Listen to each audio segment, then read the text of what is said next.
जी नाज़रीन, मेरे साथ ज़मीन के जो मालिक हैं, जो ज़मीन के जिनकी ज़मीन है वो भी मेरे साथ मौजूद हैं, इनसे भी पूछते हैं। जी आप मुझे ये बताएं कि ये फिर दोबारा काम शुरू हो गया और आपने अचानक मुझे रिपोर्ट की और इधर मैं आया हूँ। ये बड़ा नुकसान हो रहा है। बिल्कुल ऐसा ही है।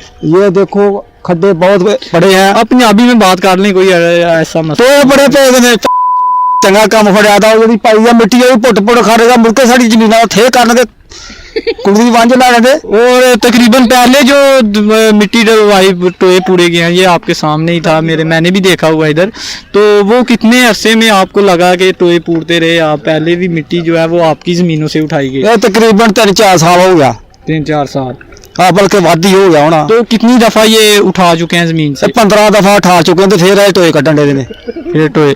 तो इसका कोई एक्शन नहीं लेता आगे? कोई हुकूमत की तरफ से कोई नहीं आ? कोई एक्शन नहीं लैंड दे, कोई हिसाब किताब नहीं। सारियां सड़क पुट के मुड़ के नाल मिट्टी पाई दी मुड़ के पुट के खड़ते पेड़ सुटे कर देने। तो उसका जो एक्शन तो कोई नहीं ले रहा। खैर शहबाज शरीफ साहब से अपील है कि जल्द से जल्द जो एक्शन पीछे से मिट्टी आए, इसके बजाय कि लोगों का नुकसान हो, इसमें कोई किसी किस्म का जो है वो डाउट नहीं है। ये लोगों का नुकसान है, लोगों की ज़मीनों का नुकसान है। उससे आपको वाज़ह कर दें कि ये लोगों की जो ज़मीनें हैं वो 16वीं दफ़ा ये काम हो रहा है, मिट्टी उठाई जाती है। और आज की वीडियो में बस इतना ही। ज़िम्मेदार से ही हमने ज़िम्मेदार से भी ये बातें की हैं और इनसे भी पूछा है। आज की वीडियो में बस इतना ही। मज़ीद वीडियो देखने के लिए हमारे वामी पॉइंट चैनल को सब्सक्राइब और लाइक ज़रूर कीजिए। अल्लाह हाफिज़।